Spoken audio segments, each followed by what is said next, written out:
You won't be missed.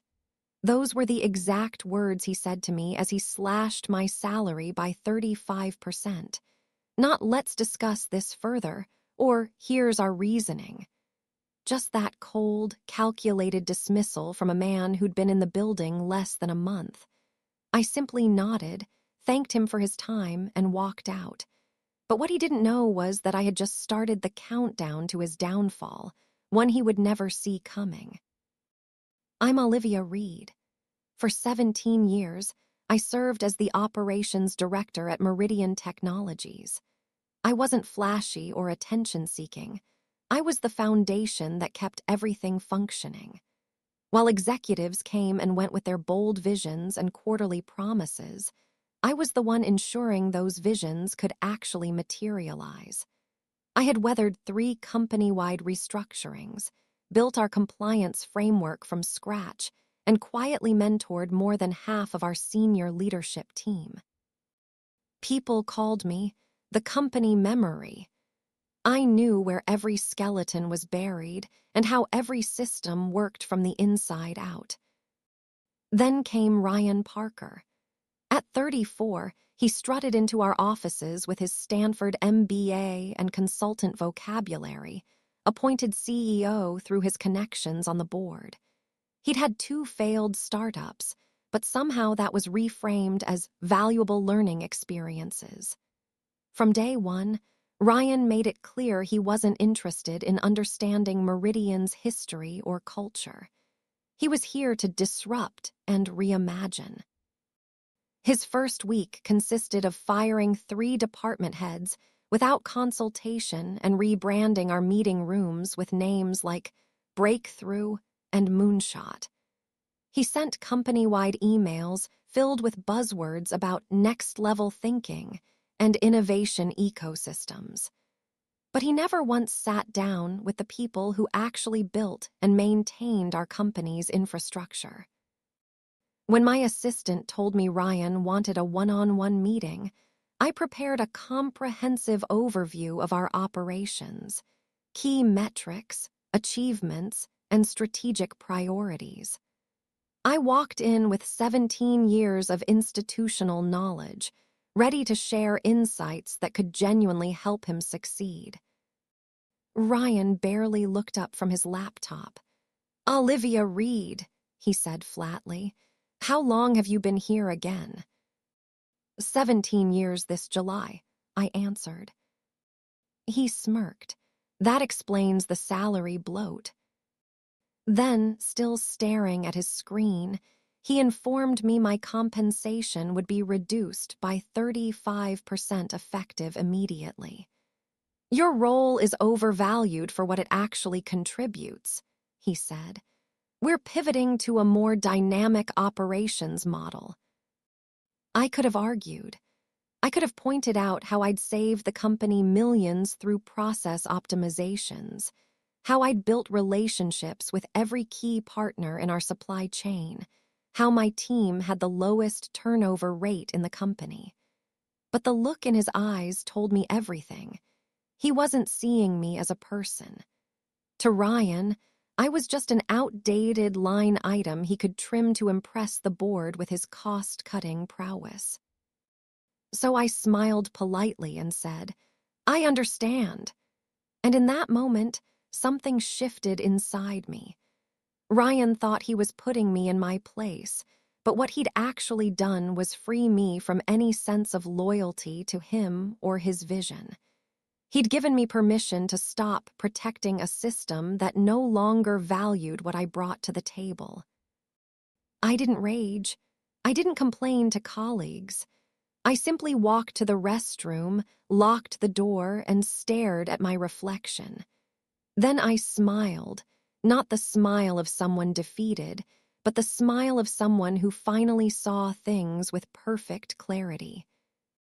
Ryan's biggest mistake was assuming people like me don't keep score.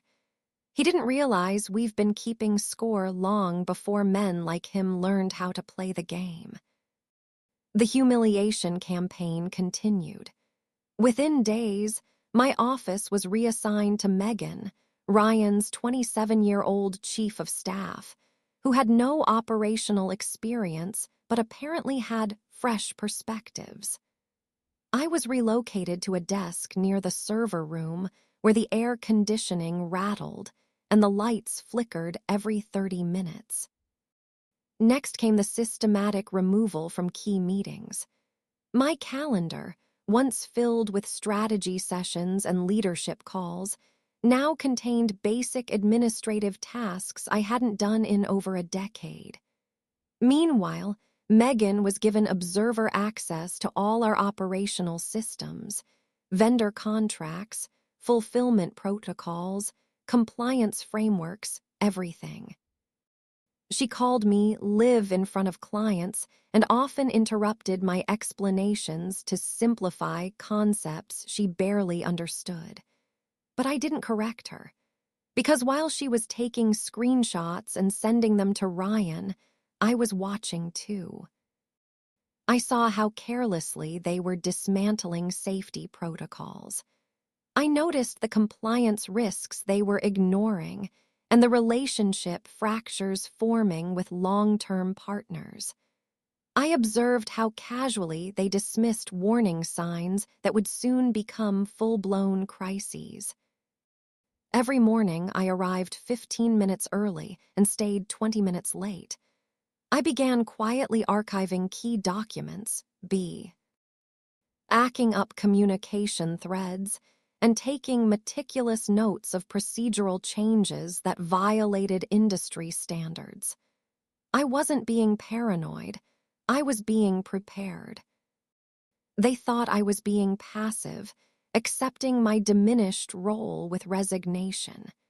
In reality, I was documenting everything, preparing for the inevitable moment when the systems I'd built, the ones they were now carelessly dismantling, would begin to collapse.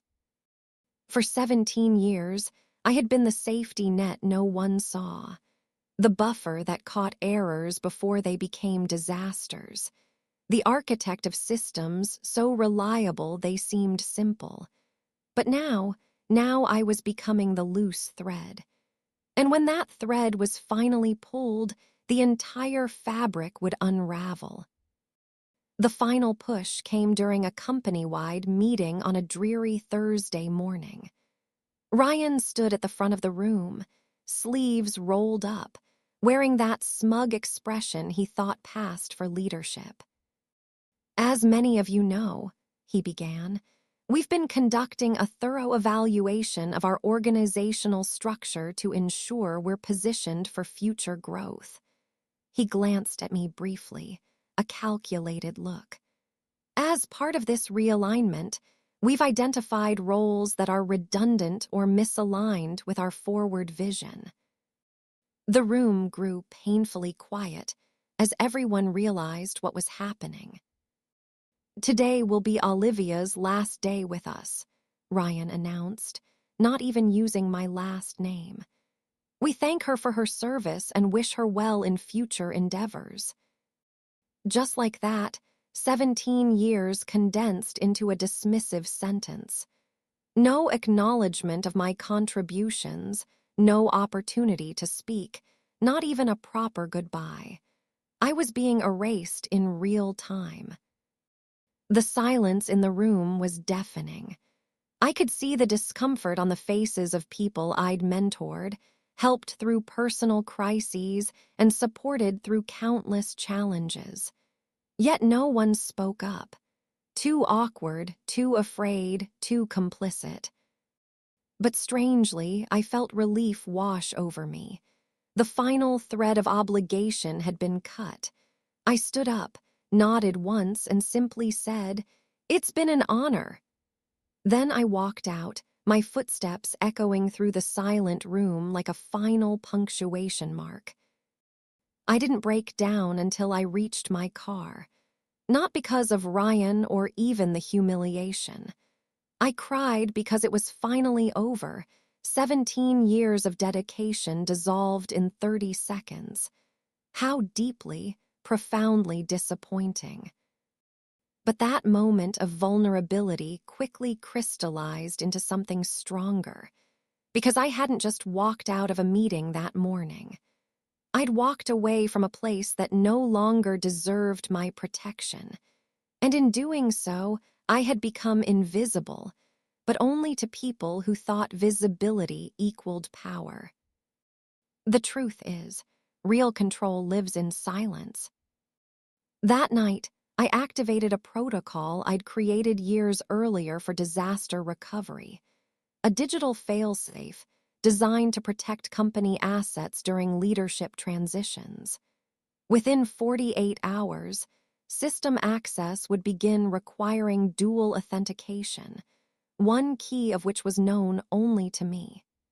Tamara in IT, who'd been with me since the beginning, understood exactly what was happening without us ever having to discuss it explicitly.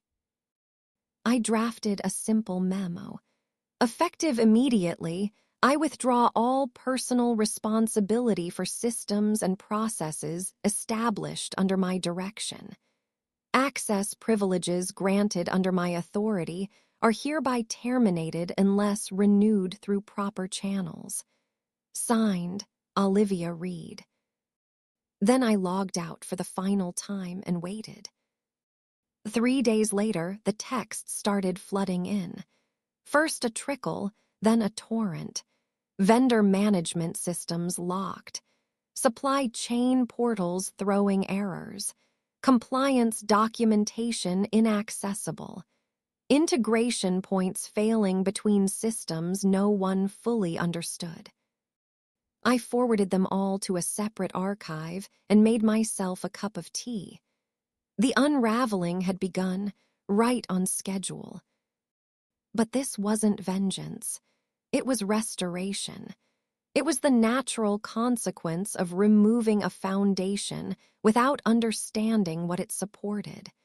And they still had no idea what was coming next. Within a week, Meridian was in complete disarray. The automated systems I'd built over years were rejecting commands. Key vendor relationships were freezing as renewal triggers failed.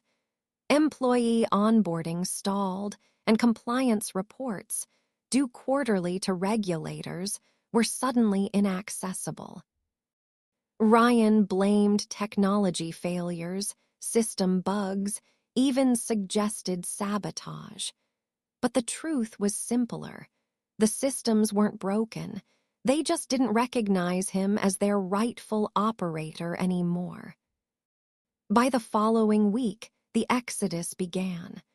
First Thomas from logistics, then Priya from compliance, then 5 senior specialists, all submitting their resignations within days of each other. No dramatic announcements, just carefully timed departures of people I'd once mentored. I watched it all unfold from my new office, not at Meridian, but at Vertex Solutions, their most formidable competitor. 6 months before Ryan arrived, Vertex had approached me about joining their leadership team.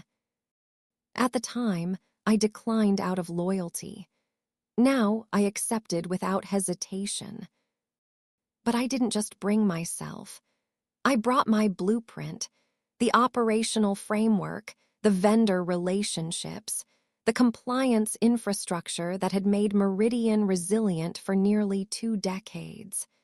And more importantly, I brought people. The ones Ryan had dismissed as replaceable, the ones whose value he never bothered to see. We weren't just rebuilding, we were evolving. Vertex quickly capitalized on Meridian's growing instability. While Ryan struggled to patch systems he didn't understand and replace talent he couldn't value, we were expanding, absorbing market share, and moving with an efficiency that felt almost predestined.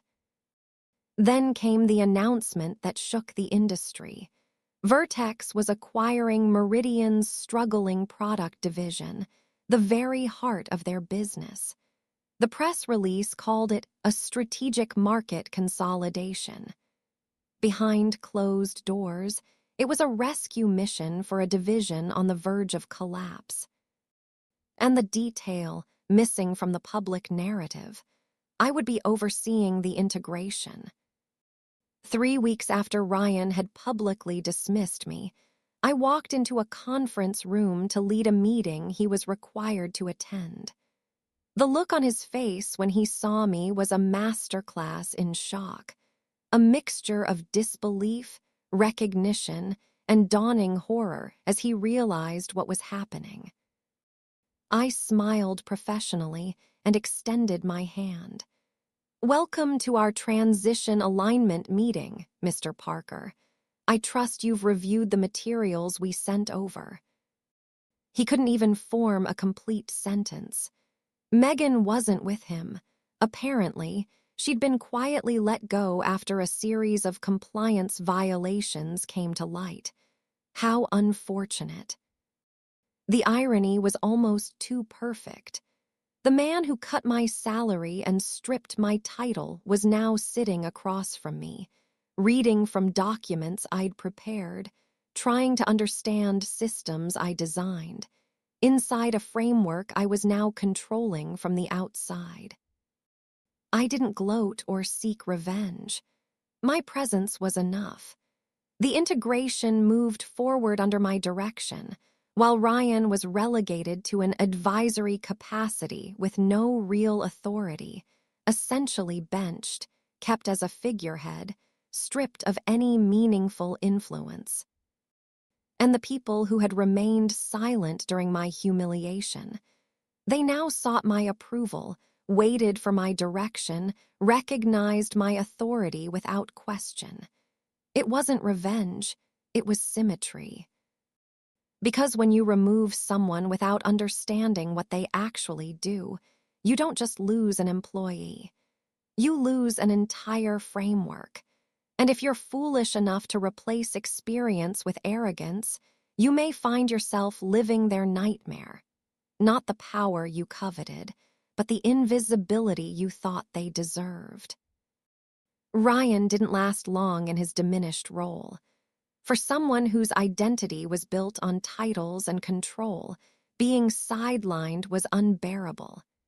He began showing up late, missing deliverables, struggling through updates like a man reading from a foreign language. The worst part? No one noticed or cared. He was fading away just as he had tried to erase me.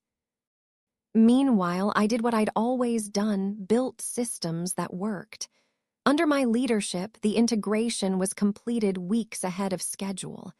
Employee retention stabilized. Cross-functional collaboration flourished. For the first time in months, people weren't just working, they were thriving. They felt seen. It wasn't about me. It never had been. But I wasn't invisible anymore either. And that mattered. One afternoon, I encountered Ryan alone in a corridor, staring blankly at his phone. He looked diminished somehow, like a plant that had been denied light. "Olivia," he said quietly, "can we talk?" We stepped into an empty meeting room. He didn't sit down. "I didn't see it," he admitted, his voice uncharacteristically humble. "What you built, what you maintained, I thought you were just." "Legacy costs," I finished for him. "A line item." He nodded, ashamed. "I'm sorry." And here's the truth. I believed him. But his apology changed nothing, because apologies don't rebuild systems. They don't rehire talented people. They don't erase the arrogance that led him to dismantle something he never tried to understand.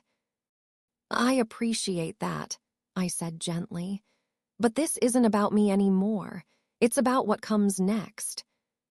He nodded slowly, defeated. For a moment, I almost felt sympathy. Almost. But then I remembered how he'd cut my salary without discussion, humiliated me in front of my peers, and called my role redundant. I remembered packing up my desk while Megan sat in my chair. I remembered walking out alone after 17 years of service. And just like that, the sympathy passed. Some lessons can only be learned through experience.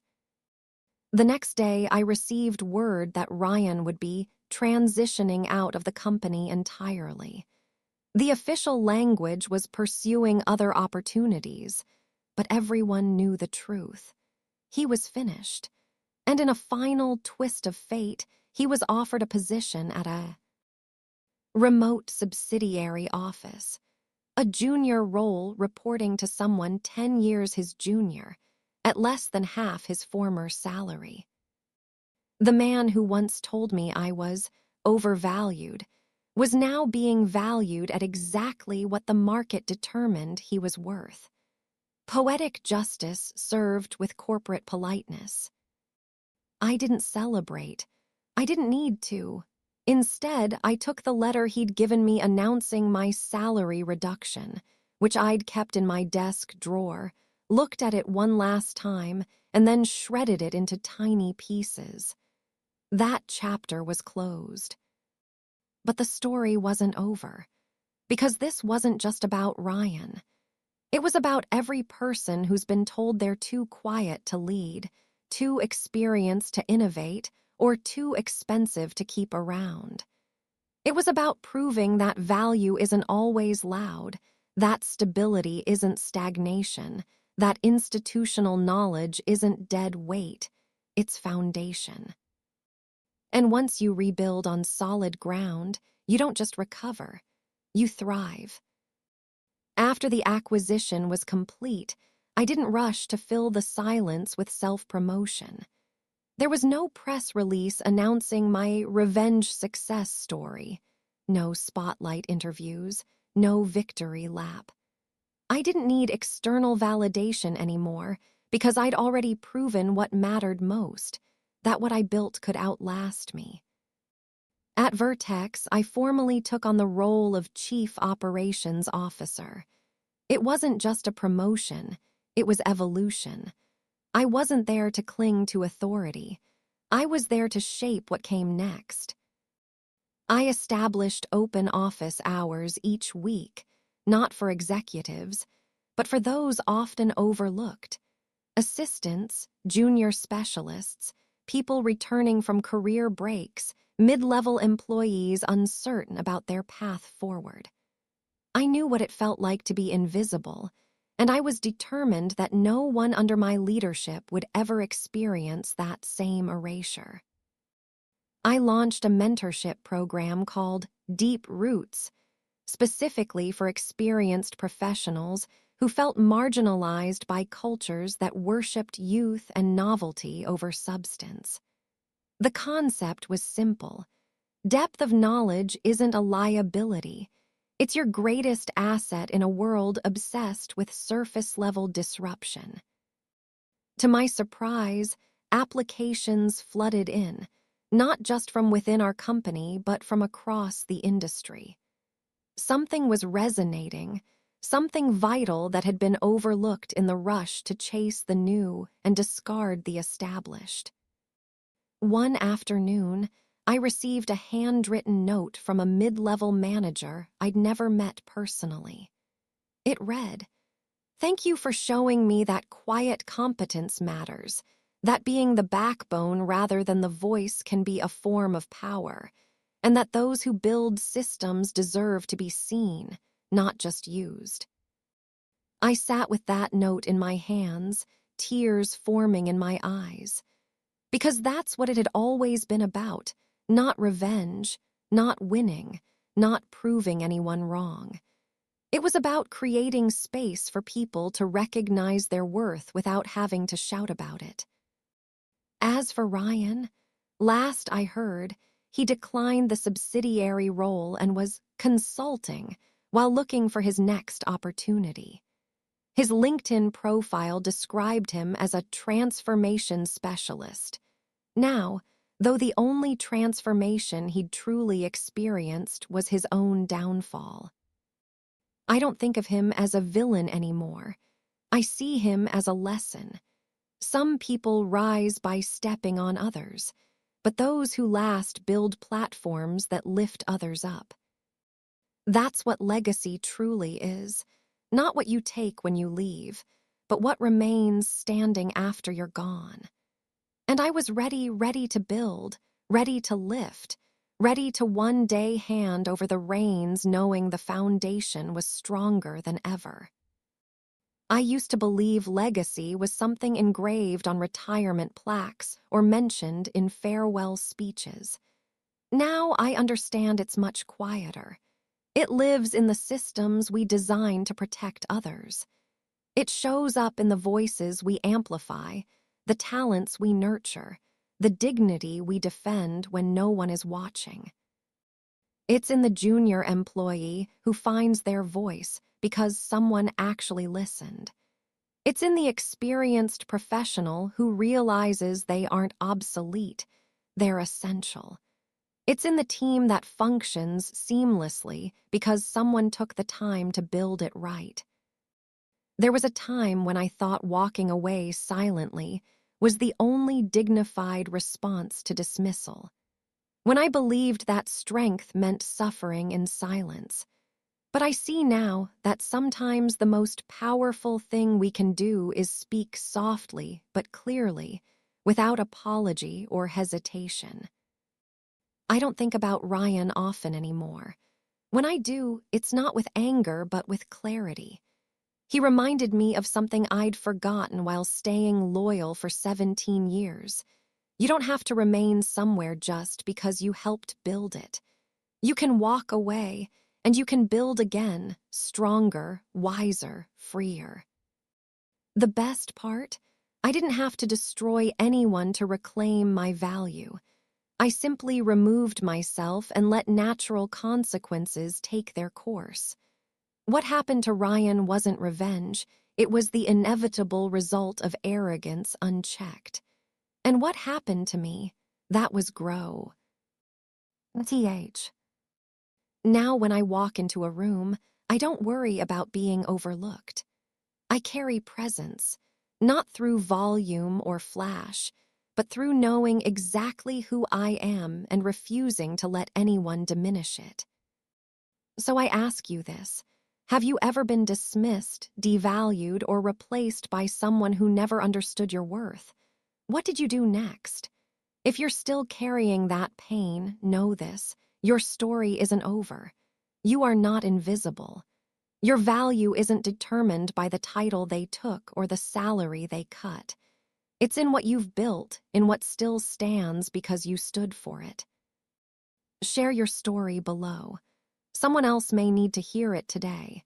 And together, we build a legacy they can't erase.